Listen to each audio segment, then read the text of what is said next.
Well, broadly speaking, if you have capital and savings under a certain level, then the local authority will be responsible for finding and funding somebody's care, provided they meet their eligibility criteria. However, if you have above that level, and typically a property will be included in a means test, then you are deemed as a self-funder. Okay, so you'll be paying for the care yourself and you'll pretty much be left to your own devices. The problem with that, if you don't know where to go, you don't know what questions to ask, or you ask them of the wrong person, the information you're given could lead to dramatic impact on the choices you make. Well, moving into a residential or nursing home can be a very stressful, difficult time as it is. You're having to make the right choices about what care is needed and who's going to provide that. And then, of course, comes the worry and the issue of how to pay for it. So it really is important to get the right advice from the right place. One of the questions we most commonly are asked is, how does the system work? So we have to just clear the rules really around that, making sure people know what benefits they might be able to claim. Some people are unaware. Even as a self-funder, there are benefits that could help them fund their care. Then what tends to happen is people look into the future a little, and whilst they might have sufficient funds to pay for perhaps the first 3 or 4 years of care, they inevitably will be worried about what would happen if the money runs out after that. Will the care home ask mum or dad to move out? Will they as a family perhaps be asked to pay top-ups? It's quite, again, a distressing scenario to envisage, so it's really important to get the advice at that time. The other assumption many people make is that they may have to sell their house, but there are options and this doesn't always have to be the case. So again, it's important that they're made aware of all options at this time. Well, we have been giving advice in this area for over 10 years, so we really do understand what families are dealing with right now. What we'll do is answer their questions with empathy, but in a clear, concise and relevant way. Rather than just answering the questions, however, what we will do is go on to talk to them about a financial product that might be of interest. Now, 85% of self-funders have no idea that they have any option other than to pay the fees from property sale proceeds or from capital, and as we said earlier, that runs the risk of running out. So what we talk to them about is a financial product called a care fees annuity, and that's something that could provide much greater peace of mind. Well, firstly, I would say that it is not the same as a pension annuity, which is the type of annuity you purchase at retirement. The two should not be confused. However, probably the best person to explain what an annuity is, how it works, and why somebody watching this video might be interested in how it would work for them is somebody who has stood in their shoes. And I'll pass over to a gentleman called Malcolm, who was in this situation himself. My mother lived by herself from the age of 81 after my father died. Coped pretty well until the last couple of years when she had a bit of help from the local authority on shopping and cleaning and stuff like that. Shortly before her 96th birthday, she broke her hip, so we had to look round and find a home that was suitable for her. The home we liked was very expensive. But we knew it was good because it had been used by a friend of mine for his mother.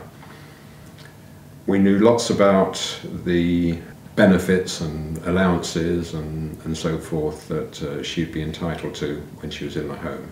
We just assumed that what we had to do was to sell the house and use the capital to pay her fees.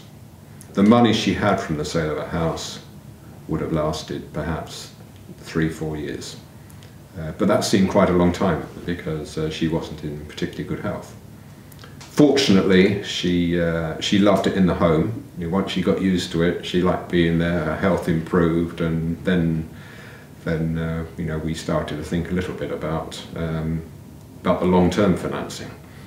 And we couldn't see a way around it. But about 5 weeks after she went into the home, we read a newspaper article that talked about immediate care annuities. And that seemed to us like the best possible thing for us. So we made our investigations and we organised an immediate care annuity. You have to be brave because you've got to write out a big cheque to start with. And you don't know how long your relative's going to live. But you do get the immediate benefit of peace of mind. My mother knew that she could stay in this home for the rest of her life, and we knew we wouldn't face difficult decisions for her once the money ran out. Right from the start, you know that your relative is in a secure position. They can stay in the home of their choice for the rest of their lives. My mother went into the home at the age of 96. She survived until 3 weeks short of her 102nd birthday. For us, it was not only another option, it was far superior to the path we were already on. Well, for anybody who is worried, as Malcolm was, perhaps about funds running out, being asked to pay top-up fees or having a relative asked to leave a care home, we would urge them to get in touch with us with just one telephone call, really. What we can do during that telephone call is fully assess the financial position. We can make recommendations as a result. We will know just from talking to somebody whether this solution is affordable or appropriate. Okay, so if it isn't, we will tell somebody straight away. If it is, we will go on to do that research and then give all of our findings and advice in a written format so that the family can sit down and review that really at their leisure and feel that they have all the information to make an informed decision about how best to pay for care.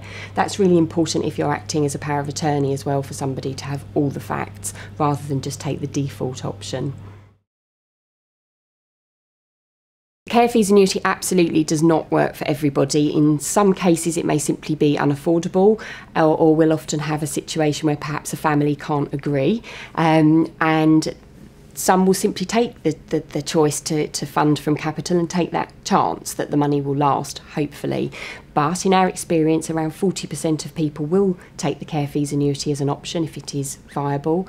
And what that does is give the family and the resident themselves complete peace of mind, for obvious reasons. What it also does, in most cases, and where it works very well, is to protect an inheritance, to pass down the generations, which again, we understand that that's a key concern for many families.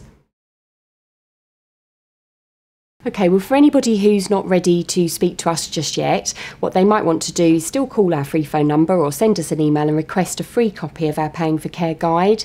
What the guide does is answer many of the questions that we talked about earlier and explains in outline how the system works. So in that sense, as far as planning ahead is concerned, at least knowledge is power, and they will have a better understanding of how the system works.